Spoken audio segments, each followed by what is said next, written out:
Welcome to the DIY Writer Show with the mild-mannered, slightly heroic host, Jeff Bacon.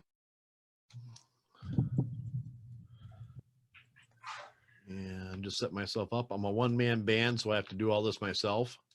So if you see my eyes wandering around, it's because I'm looking at the three different screens I have to do this. Okay.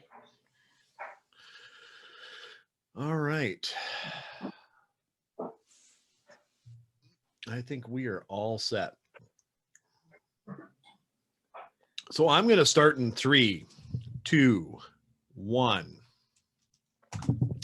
This is Jeff with the DIY Writer Podcast. And today, normally you hear about the authors that I'm interviewing and the books that I want to talk about or whatever. But today we have a songwriter and a singer has a very long career. She's actually got a concert coming up on January 30th. It's a live Facebook thing. And without getting into it too much and sounding like too big of an idiot, I want to introduce Melanie. Melanie, how are you doing today? Hi. Well, I'm doing okay. I'm in Nashville, and that's where I live. And we just moved. We were going to do a concert at Christmas. We were going to have a Christmas concert. And there's so many little technical things to deal with that didn't work. And during the move, we were just in boxes, couldn't find half our stuff. And in fact, I did one Facebook post where I assembled some of the boxes into the shape of a Christmas tree. That was as Christmas as it got. And so I didn't do Christmas, and then I thought New Year's, and that didn't happen. Yeah. And so now it's the last Saturday of the first month of 2021. I thought Yahoo. That has a good ring, right? You'll remember that, right? The last Saturday of the first month, 2021. Be there. Be there. So at 3 o'clock, you're going to live stream on Facebook.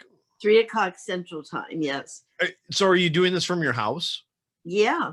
This is where we are. Yeah. My house. I've been independent, for quite some time before it was even fashionable. In fact, before it was acceptable. I was the first woman, but I was one of the first people who opened their own record label. Yes. I had a record label called Neighborhood Records, and that did not please corporate music industry people at all. I have a song called Nickel Song, Yeah. You know that I'm not a gambler, but I'm being gambled on. They put in a nickel and I sing a little song. So, yep. So how cool is that? I mean, before being indie was really, really cool, you were basically an independent, an indie. I mean, you were the first woman to open up her own record label. Yes. Amazing. I can't even believe it. What? It's historical. I mean, it is really cool from my perspective. I think the Beatles were the first people who ever opened their own label. Right. Apple. And then I had Neighborhood. That was it. It was just you two? Well, what? It was just you and the Beatles? Just me and the Beatles. Crying out loud. So that had to be a heck of a struggle. I mean, yeah, I had no idea the resistance that I would meet up against, and again, it made proceeding in the music business more difficult. But the alternative was that I would be manipulated into doing things that didn't feel true to myself. Right. And for me, music for me is sacred. It's absolutely sacred. I don't like to do anything that doesn't feel like it's coming from the more authentic part of me. And sometimes I get confused, and sometimes I think this this is really me, isn't it? You know, and I, you know, because, hey, I'm not immune to wanting to be accessible to people. I want people to be able to hear the music, you know, and sometimes you're juggling between what will make you accessible and what your true self is. The one thing that I noticed as I cyber stalked you for the day, yeah, Cyber stalking. a little I bit, knew you know, somebody was cyber stalking. you just felt it on the back. The I hairs on the feel it, back of your yeah. neck are just going up. It's like it's got to be that creep at 4 o'clock. Huh? Anyway, the one thing I noticed is that you like to interact with your fans, which is an oddity. I mean, you know, you're reading comments and replying and, you know, saying thank you and everything, which is, I mean, that's totally an indie thing to do. But it is, I mean, it's cool, especially as somebody with, you know, I consider you to have a high stature. I mean, you did your indie, you did your own record label and you beat back the industry and you were very successful. Yeah, we had our first release was Brand New Key, and that became ridiculous. So it became the only thing that anybody knew about me, you know. In fact, to the point where I had 3 hit records before that, and they still called me a one-hit wonder, you know. Because I mean, no, well, underground press has always been, well, not always, but at the beginning, there, I was positioned, you see, because of this, the moves I made in the music industry. I was not in the music industry politically well positioned. Sure. So when I had records that would come out on Rolling Stone magazine, you know, they would just bomb it, you know, they would just pan me.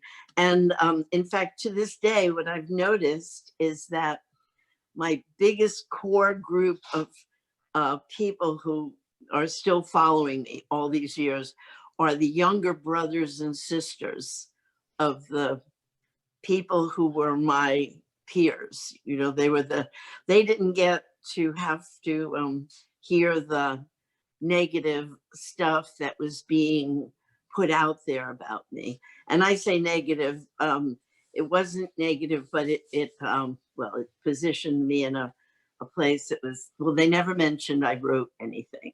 Right. You know, it was just, I was just this cute, listening person who wasn't relevant and didn't have much to say. You know, I was just pretty. I didn't even know I was pretty.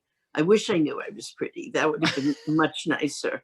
But I only found out since I've been in the music business for 50 years. Now I look and I said, what was I thinking? I was gorgeous. God.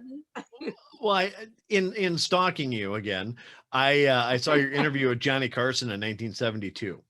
Right. Where, you know, and it's just little bits of information that I pick up and that, you know, read your bio and everything else.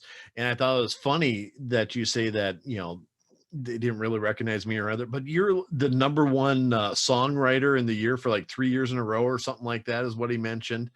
Yeah. I mean, really? They didn't recognize that? What a bunch of Yeah. Well, you know, and I was young, so I faulted myself. You know, no matter what would happen, I would think I did something wrong. You know, and maybe I'm not so good. The first time I ever really thought of myself as a writer was when Ray Charles sang "Look What They've Done to My Song." Yeah. And he also did it on a television show with Barbra Streisand. But when he recorded that song and I heard it, he really made it his own. Mm-hmm. You know, so, and that was the first time I said, I'm a writer. I wrote that. I'm a songwriter. They didn't have a term for singer-songwriter then. That wasn't something that people said. In fact, when I first heard it, I thought, I'm not a singer/songwriter. I'm a singer. and I'm a songwriter. Because the slash part makes it just milks it down a little bit. Yeah. The one thing I can tell you is that you were and you are a beautiful woman. Well, thank you. I was looking at it, and so I can't believe you didn't notice that, because I think everybody else did. Yeah, really, I came from a family that didn't voice a lot of praise, and so I didn't grow up thinking I was wonderful. I think a lot of kids in that generation probably grew up the same way. A kid was just, something people had, and they didn't worry about the kids' feelings, or, you didn't hear people say, "How does Bobby feel about that?" Like, you didn't hear that. It was, well, shut up. That, I mean, that generation had just came back from World War II, and it Right. was, pull up your pants, we got some work to do, and they were the ones that they kind of shut up about everything that happened, and they put their nose down and went to work, and that was kind of the mentality of them. Right. People were not encouraging their children to become rock stars. No, that's a phenomenon that has happened later, or I guess, and then you see that's that the wealthy parents get their kid a record label, and they get their child some record deal, or they buy 400,000 of those records themselves, so to ensure that their kid is going to make it. Right. And that's the mediocrity phenomenon that we're in a little bit. Well, I tell you what, there's nothing mediocre about you. And looking at your the history, the one thing that first thing that caught my eye is, holy crap, she's singing with Johnny Cash. Coffee. Yep. Sorry. No, that's yes, fine. I know. I was supposed to have coffee, but I didn't. Have some coffee. I don't have coffee. a secretary. I don't know. I don't have a secretary. I have a son, and he was supposed to bring me coffee, and he forgot. So setting up the show. Okay, he's setting up. Okay, we're going to rehearse after this. So, is your son going to be in the concert too? Oh yeah, we're joined at the hip, basically. He writes with me, and we create together, and through this whole pandemic thing, we have been seeking out ways to get my music out there, and this is actually the first concert that I'm doing, and I'm really excited about it. I figured I'll do a very good cross section of everything. Mm-hmm. I would have figured that you'd be putting your recording some music and putting out on like Spotify and Audible and stuff like that. Have you thought about doing that and putting them out like in singles and doing like a Patreon type thing? Or I lost your sound. All right, okay. All right, there we go. Sorry about that. Sorry, coffee. So the coffee's here, but we lost sound. Yeah, Spotify and all that. Yeah, I'm a novice at all of that, and I do know one thing for sure is that I earn a lot of money, but I don't happen to receive any of it. In other words, through the years and through all of the moves that I made and my husband and I made, he was my producer from the very first. Okay. And that was another bad thing, as far as the music industry, because there I was married, and I'm really married in a very conventional way. It wasn't like we had, don't you have an open marriage? Yeah. No, the openness is if I fool around or we kill each other. That's it. You took that till death do us part thing very seriously. Yes, you're right. So I wasn't like hanging out and I mean, after a show, all I wanted to do was go home. Mhm. And a vacation to me was home. Sure.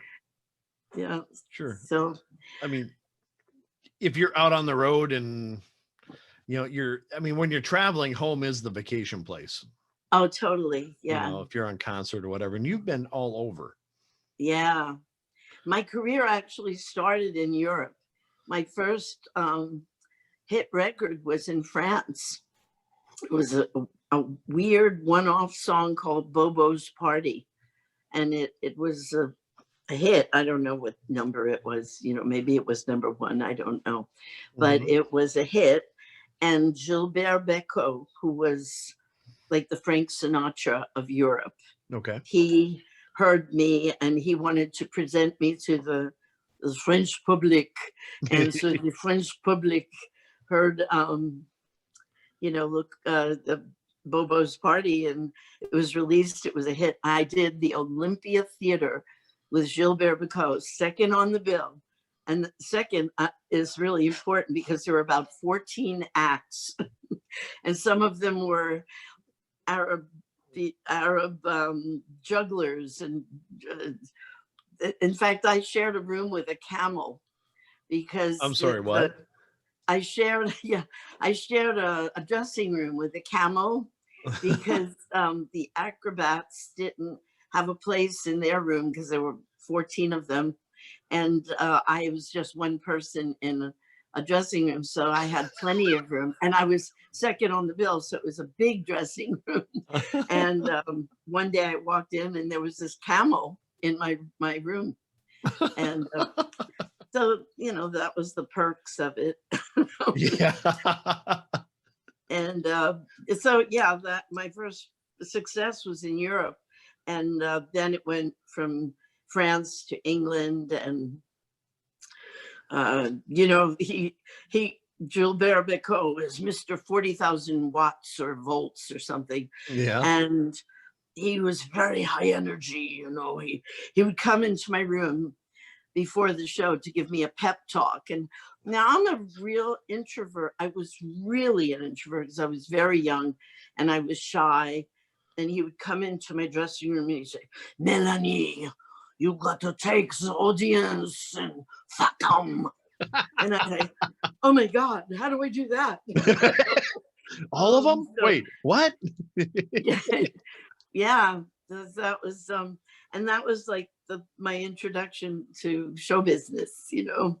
And in fact, when Bruno Coquatrix, the presenter of the greatest presenter of France, that he saw me and he really didn't get it, you know. Because I just kind of clumped on stage and sat down on a little straight back chair, not even a folk music stool, you know. Yeah. But a straight back chair. And I mostly just looked down. My hair was covering half my face. And I would sing, you know, beautiful people. And he said, oh, no, this will never do. I know the French public. And Gilbert Bécaud would kind of say, no, she has a special thing, and whatever he said. And then the Bruno Coquatrix thought this was impossible. So he had one of the groups called the New York City Ballet. Well, first of all, they were not ballet. Okay. And I don't think they had ever been to New York City. They were mostly like, I would say, like a strip group of girls, you know, with feathers, you know, covering parts, you know. And he had them line this staircase, this golden staircase. And he wanted me to come down the staircase to some kind of ba ba ba ba ba ba ba ba ba ba ba, and I was to go down the staircase, and at the end of the stairs, one of the girls would hand me my guitar, and I tried that a few times, but it just didn't work. So he gave up on that, and but in the beginning of these shows, Gilbert Bécaud would come into my dressing room, give me a pep talk, which was shocking to me.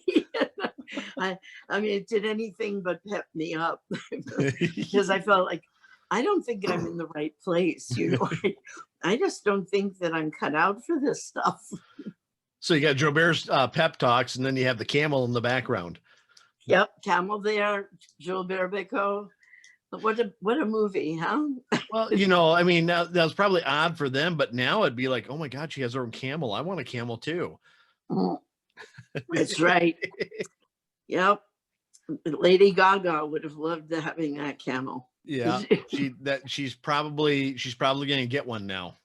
Yep, she probably will. Yeah. Oh well. I had fallen in Australia and had to come home in a crutches and a cast and a wheelchair and everything, and I had broken both my feet. It was horrible.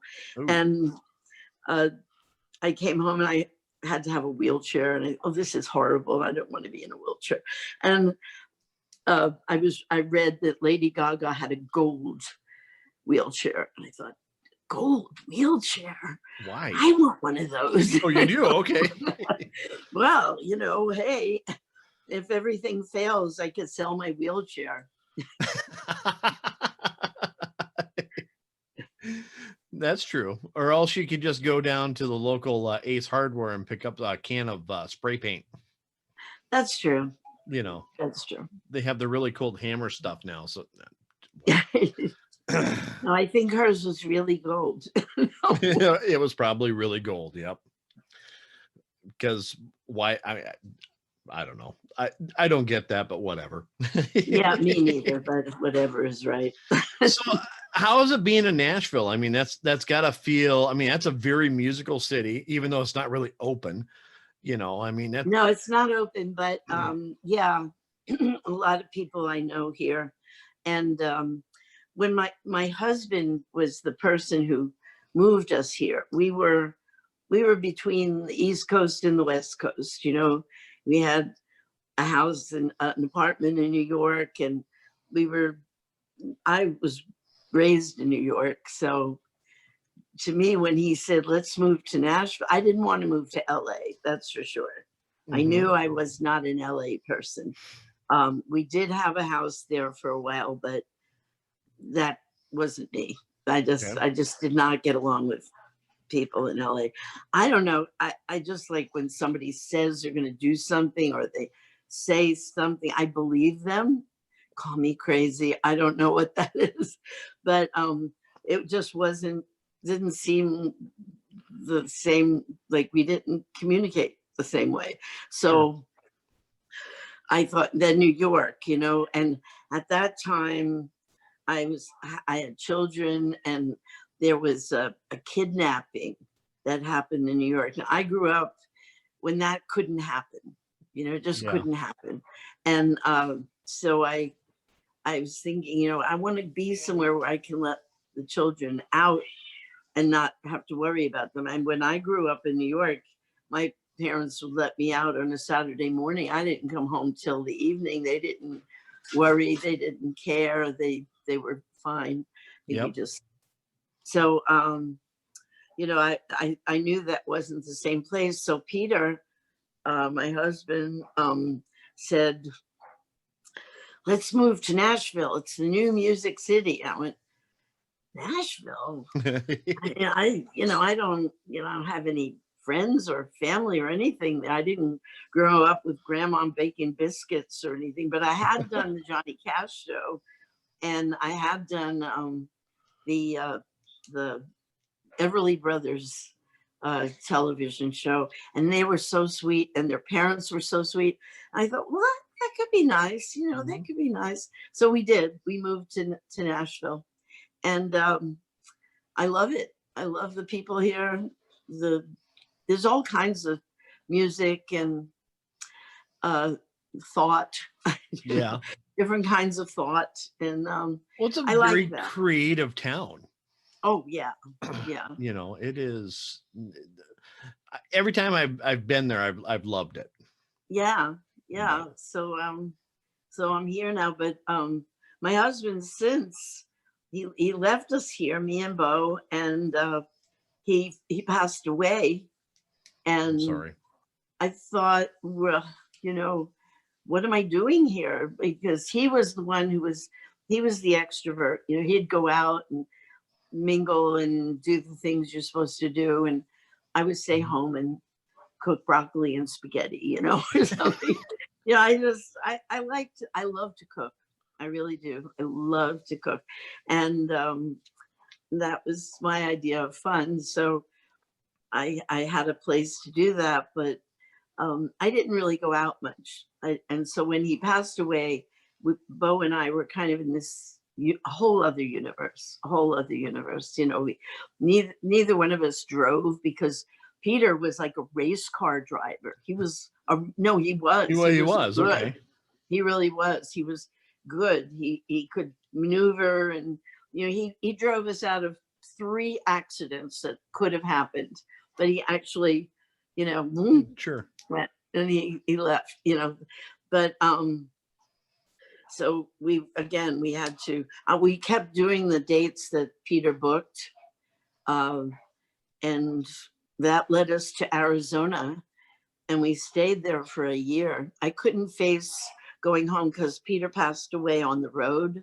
Oh. So I just couldn't face going back to a place where we had all exited together. Right. And now Bo and I were going to go back. So I actually gathered a group of friends to walk me back into the house because I couldn't go there. But after a year of just being in Arizona mostly, and then doing dates, and like I'd fly out, and there was a lady who her name was Jody Floyd, and she had a beautiful house with a casita, and she told me I could stay there, and that's where we were for a year. Mm-hmm. And then we finally came back to Nashville, and that's when all hell broke loose. My house was in foreclosure. I was like, what am I doing? I didn't know how to, I didn't have a bank account, Sure. It was all new. I didn't have a cell phone. Peter had the cell phone. I didn't do that. Now I am. Look at me. I'm on a Zoom call. We're doing this, you see? That's right. That's right. I can't imagine what that's like. It's like, people would say, oh, I know, I feel so bad for you. I lost my dog last year. I think it's not the same. Not the same. No. No. No. I've lost grandparents and some relatives, and it's probably getting towards the time where parents and in-laws are probably getting to that age, but nothing like a spouse. I've never No, it's a whole nother universe, especially because Peter and I were partners, and we were doing the same thing, and we both had this strong interest in me, and which was, a great loss, when that's not there anymore. So I just figured there was people would say, well, you should take something for anxiety, or you should take something for depression. And then I just like, no, I don't think I better do that. No. I feel like if I do that, I'll just curl up and die. So I just kept going, and I otherwise I probably would have just curled up and gone to sleep and never awakened. Well, I don't know, because I've never been on anything like that, but I've heard from, I predominantly interview authors. Uh-huh. And I've heard that, if you get on antidepressants, or you get on, anxiety meds, or, stuff like that, that there's a noticeable drop in creativity. There's a noticeable, it's affecting you mentally. Oh, yeah. And, you're writing maybe flat, or I have to imagine it's the same way for music. I mean, it's kind of the same, It comes from the same well, I guess, is what I Yeah. think. Yeah. Well, songwriting is writing. when I'm not writing songs, I'm writing journal entries and all kinds of other things, newsletter or something. And again, since I've been out of work,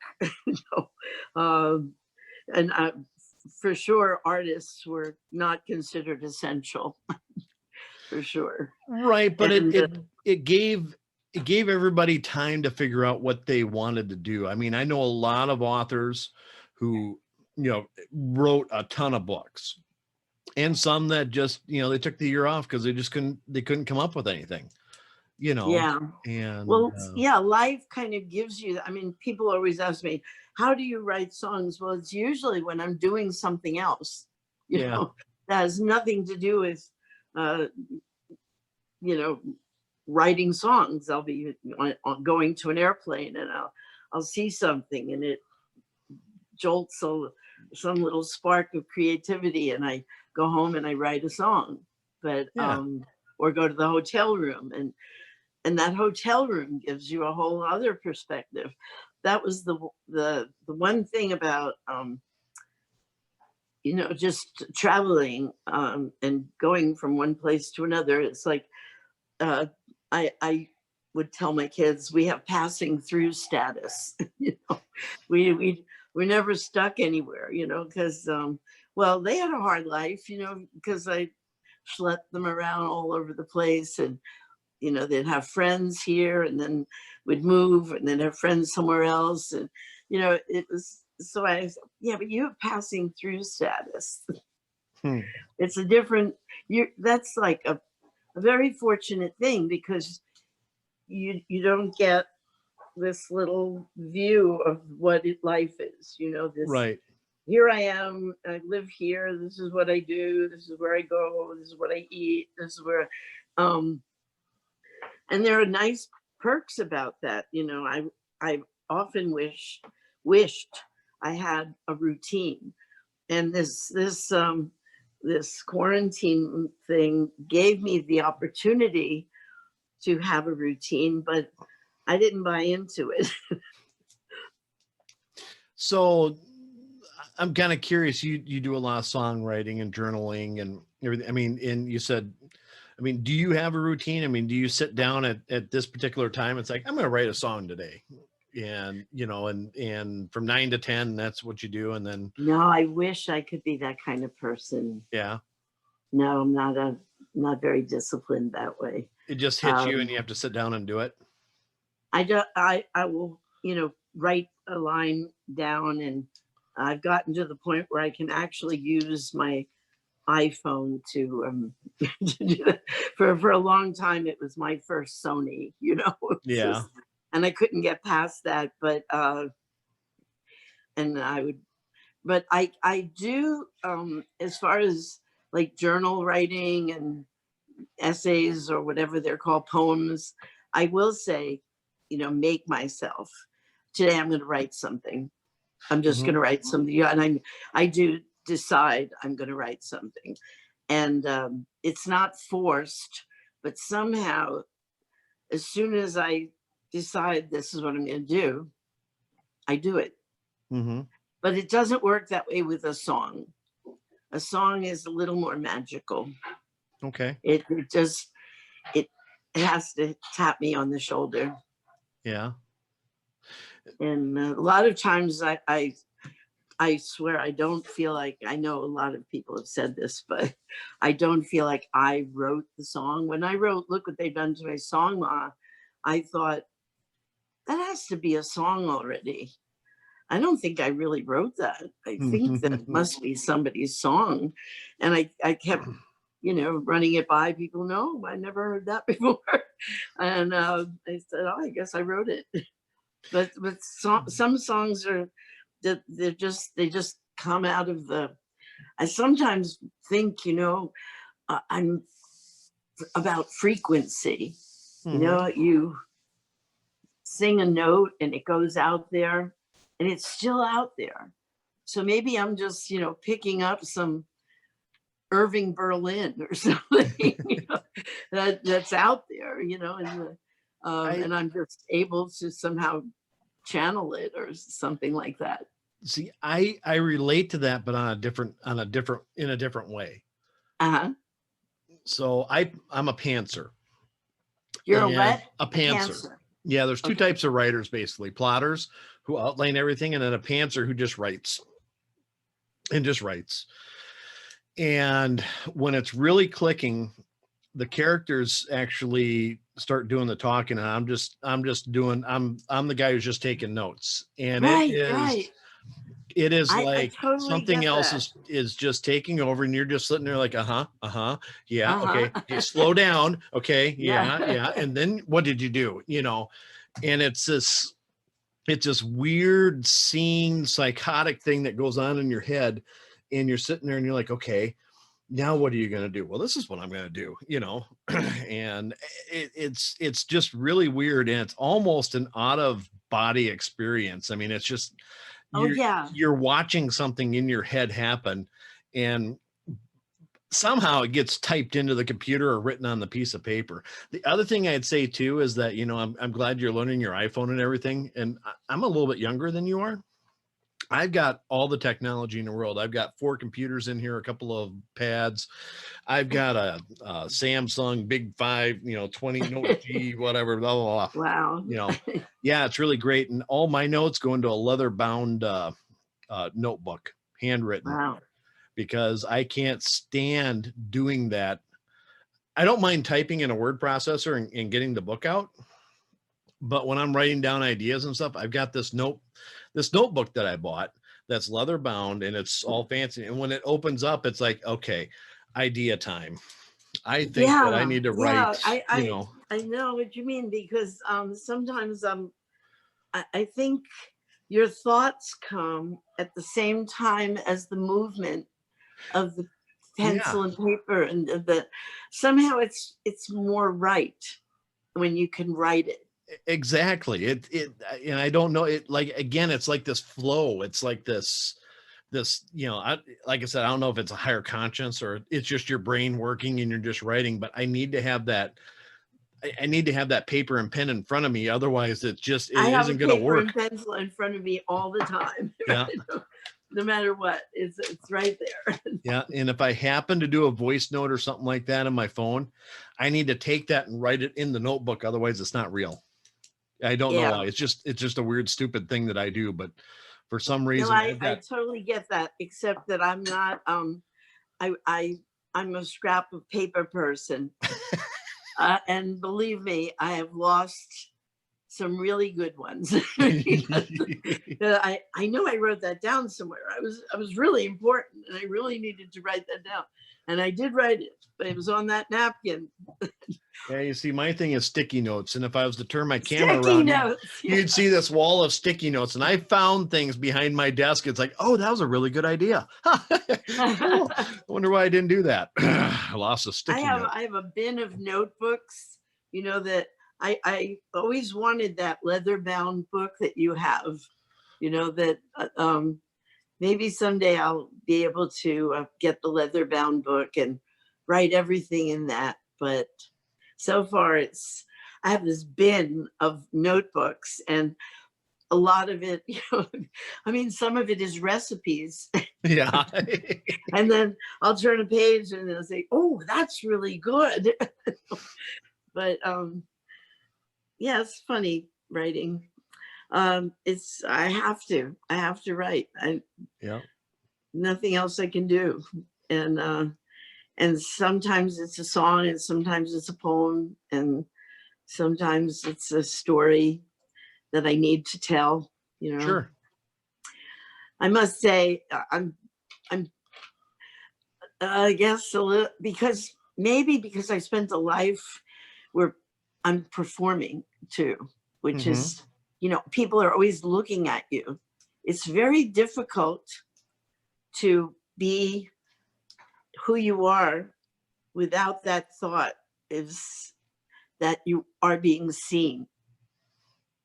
There's always that possibility that somebody is seeing you, because that's the way my life was.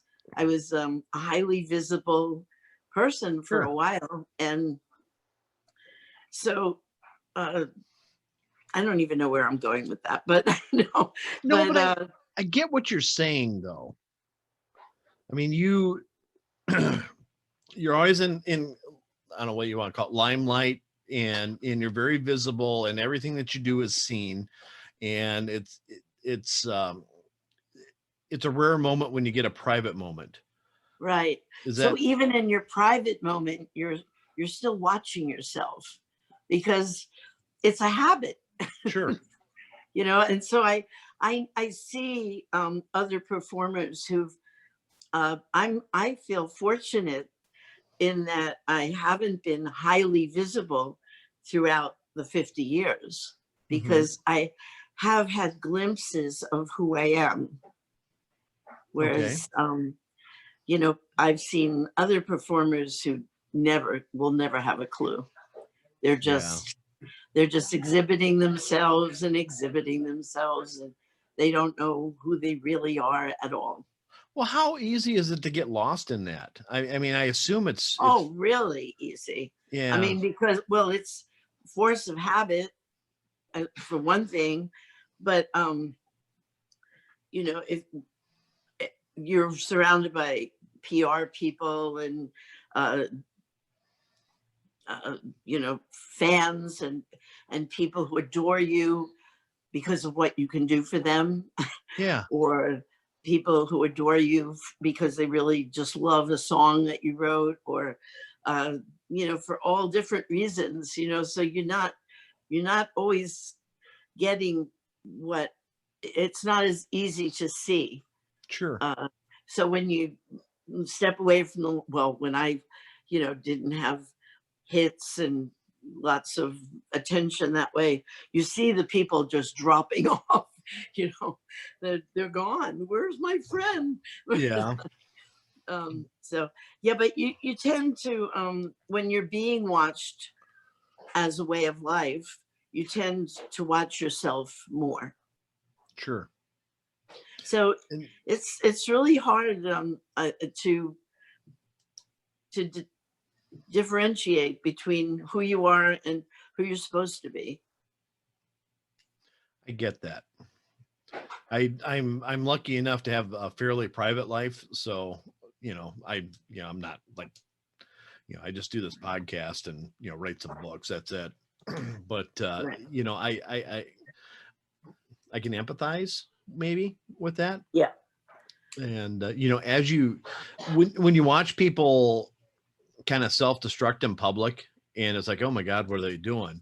You know, Right. it's not necessarily because I mean, it's more than likely because they, you know, like you said, they have no idea who they really are, you know, and then you listen to them talk about it afterwards, and it's like, I was lost, you know, and I had to go here and find myself and everything else. And it really is a journey. And it's a journey with a foreign self in a foreign land almost. I think a lot of it is you don't want to be difficult, you know, so you want to please that group of people who like you. But then, you know, you think, but there's something else, you know, that I want to say or do or be a part of, but you might alienate that group or that group. So I think Miley Cyrus is a great case in point. I think she's a really talented person. She actually really is a good singer.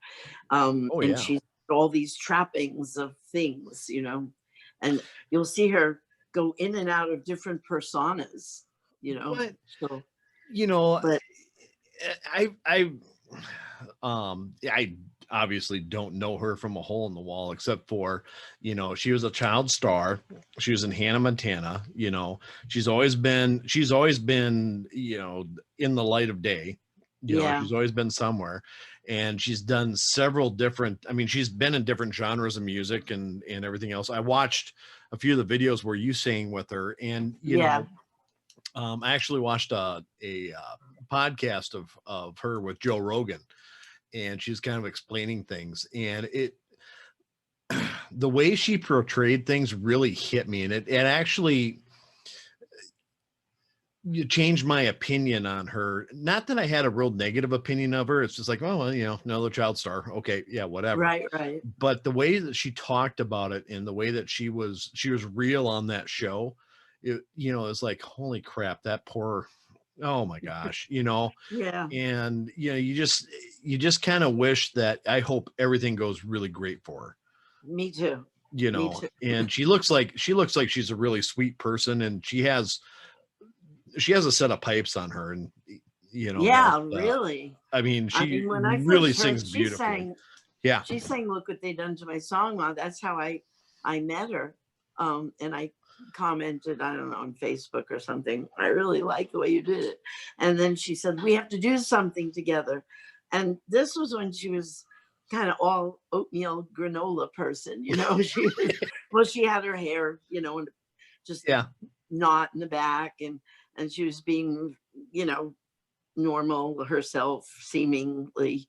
And then when she said, let's do something together, it had already happened that she had done, gotten naked and done Wrecking Ball and all that.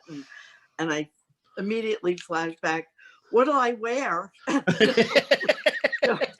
But no, she's really a cool person. She really, really is. Again, I don't ever talk bad. I mean, well, maybe I said a little something about Lady Gaga. What can you do? I mean, but I don't. Yeah. I don't voice negative opinions about performers, because no matter what they do, they're a target.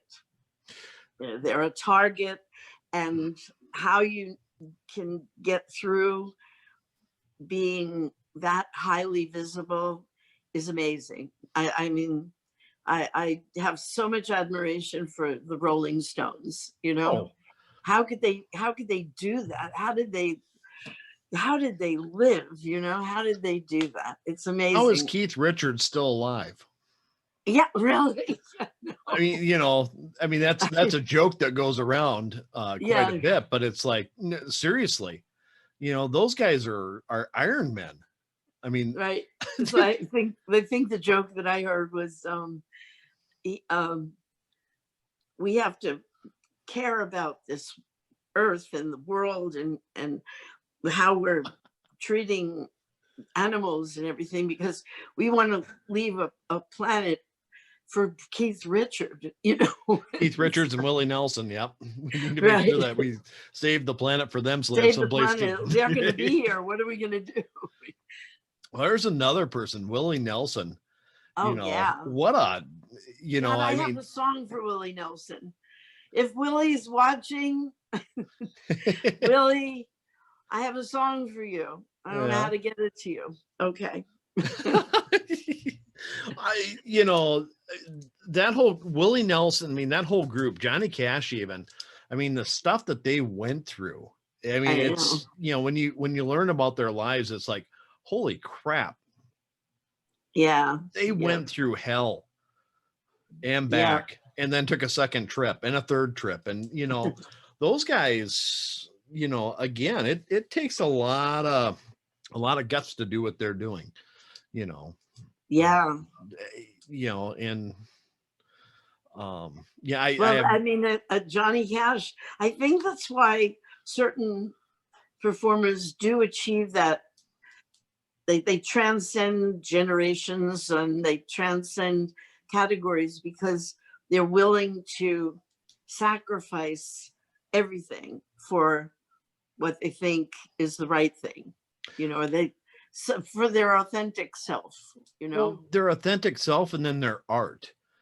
I mean, realistically, that creation that they do, and that's one of the things I've come to realize in the last few years, is that I really don't care what people do when they're out the clubs or whatever, but it's really what they perform and what what they're producing that tells you an awful lot about them. Yeah. I mean, realistically, and that's where you can really see them, who they are, Yeah. When I listen to your songs, I listened to them for about 3 hours today. And I'm a little ashamed that I haven't listened to you more steadily than I ever Well, there's have. a good reason for that. Because I have been made there. I mean, Chris Novoselic from Nirvana said that I've been carefully airbrushed out of history, and that is absolutely true. It is. I didn't fit into the agenda of what was going on in the politics of music, Sure. the music business. So I was slighted as far as, well, I was called the female Bob Dylan when there was no term for singer-songwriter, because he wrote songs and he sang them. And so because singers were the pretty ones who were in the front of the camera with their pretty dresses and nice clothes and everything. And the songwriters were the funny looking people in the back room who wrote the songs. So really, and that there was this total divide. That's why there was no singer / songwriter. So do you have a different wardrobe for whatever hat you wore? For what?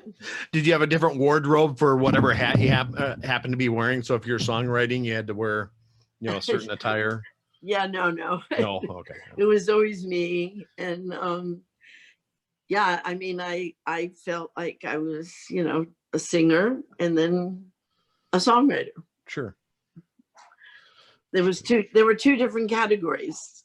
But again, I didn't feel until I sang the song, until Ray Charles sang my song, I didn't really feel like I was a songwriter. I felt like I write songs for me. Yeah. And then there would be a few cases of people singing them, but no one that I really stood attention. And Ray Charles, my God, I'm a songwriter. Well, what do they call it now? The where you really don't realize what you are until a certain thing happens. And they call it imposter syndrome. So you feel like you're an imposter until, one thing happens and all of a sudden, at least with authors, that's what we think. It's like, we're not really authors. We just write some stupid stories and everything. And all of a sudden, hey, I'm an author, and they call it imposter syndrome. I like that. That's good. That's a good thing to think about, because that's exactly what it was. I didn't feel like I was a writer, and so I never even told people I wrote the songs. I would just, record them. Of course, when it's had the credit underneath, it would say song, music, and lyrics by Melanie. Yep. But again, I didn't really feel like, I did feel like an imposter until Ray Charles sang my song. And I thought, I am a songwriter. I can actually say I'm a songwriter because somebody else that I admire is singing my song. Yeah. And you kind of wonder, like Ray Charles, when did he actually feel like a singer? Because he looks like he's always felt that way. But I mean, deep down, how, at what point in time did you decide, you know what, I am a singer? I am good. Because, I wonder. I mean, well, in his era, there were a lot of great singers that were before him that you had to measure up against. And obviously he didn't, he blew it out of the water, but, I kind of wonder that, like in my authoring, at what point in time, and actually Stephen King tells you in one of his books, but, like same thing with James Patterson or, any of the really good authors are out there now. It took them a while to actually feel like an author. And now you can't go to a bookstore or a gas station and not see one of their books, Right. Right. It's kind of the same thing with some of the, you mentioned Nirvana. Nirvana was one of the bands that, when I was growing up, it's like, oh my God, these guys are so cool. And when you listen to interviews of them, it's like, they almost feel like real people, Yeah. I think that's why they were so loved, Yeah. Well, Kurt Cobain was. I mean, Chris Novoselic is still making music. He's out there. Yeah. Has definitely different groups that he's working with, and You can't forget about the Foo Fighters. Dave, can't believe Grogan, the drummer, who? the drummer. Oh yeah. Oh Foo yeah, Fighters. yeah. Dave Gross. Gross. Yeah. Why can't I Anyway, remember his name? Oh, I'm freezing. All right. Well, whatever. yeah, That guy, he's pretty cool. He's been that around for guy. a while. But very cool.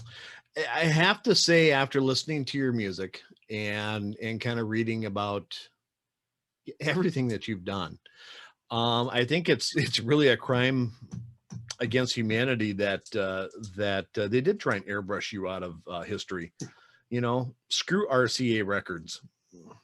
Oh gosh, that's another thing. I was on so many record labels because my husband was a record man. Okay. You know, he was a record man. He knew all of the ins and outs of the record business, and he always had an escape clause in the contract. So while that was a good thing and I didn't have to be trapped into different agreements that weren't good, there's not one label that has a big catalog of Melanie. Okay. Where they would promote it and service the classic radio stations and all of that. So in that, it's more difficult at this end of the deep end that you know, to have any promotion. So Neighborhood Records was dissolved, and after that I was just an independent artist. And again, that was a course that was difficult to navigate, you know. And I was definitely pushed under, you know. Morrissey said that too. He said, "I fear, Miss Safka, you were elbowed out." Well, you know what I'm thinking is that I'm going to publish this podcast tonight. And I'm going to push it out as much as I can and see what we can't do for you on January 30th. You know, it may not be much, who knows, but do a couple things, do a couple tricks to see if I can't get some tickets sold for you, because honestly, I feel people need to listen to your music. I really do. Wow. I'm not kissing your ass or anything. I mean, that's truly the way I feel. And I feel the same way. Well, of course you do. I feel like, oh my God, people really need to hear this song. Yeah. I have one song called "I Tried to Die Young." And I think it's like one of the best songs I ever wrote, and nobody's heard it. They need to, somehow, some way, we need to get the word out so people can listen to this, because there's a lot of, you know, and it's going to sound weird, but in the songs that I've heard, there's a lot of good messages that could be taken to heart, especially now that, you know, seriously, if anybody, you know, if you're listening to this at this point in the show, you know, find Melanie. She's on YouTube. She's on Facebook and everything else. I'll post all the links I possibly can. Thanks. And I really appreciate that. Get your listening ears on and listen to this music, because it is awesome. Thank you so much. I really appreciate that. And if you have a link, an email, I could send you the link. I don't know if you need that, but nope, I've got it. You got it. Okay, yeah, I cyber stalk you. That's right. That's right. Well, I've been cyber stalked. Now I know. Yep. Other than that, we're kind of running up on an hour, and that's usually where I cut it. Do you have anything else you want to talk about? No, I think I'm good. I have a show. I'm singing. I write with my son, Bo Jared, who you might have seen his hand handing me that coffee. You know, he did really good. I was proud of him. Well, Latifah, he's like amazing, and he's an inspiration. He really is. That's cool. And yeah, everybody needs one of those. Well, with that, I'm going to close the show off with saying that if you look up Melanie on Facebook, Melanie Safka, and there are tickets available to listen to her live stream, which is January 30th of 2021 at 3 p.m. Central Standard Time. And I will have links in the show notes that will link right up to where you can buy tickets. They're $14.99 right now. They might be $19.99. I don't care what you think. It's like, oh my God, I missed the sale. Buy the damn ticket and listen to it no matter what the price is, because it's going to be awesome. Aw, It is going thank to be awesome. you. Thanks a lot. No problem, Melanie. I really appreciate your time. I really do. Okay. With that, I'm going to say this is Jeff with the DIY Writer Podcast. And, you know, we're not going to do the normal plugs. We're just going to plug Melanie again. Buy a damn ticket. Listen to her. Okay. Aw, thank you. No problem. With that, I want to tell everybody, have a great day and keep your chin up. Yep. Bye-bye. Bye.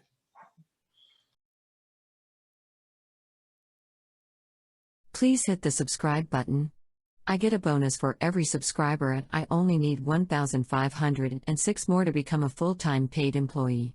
Help me, please.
Bye.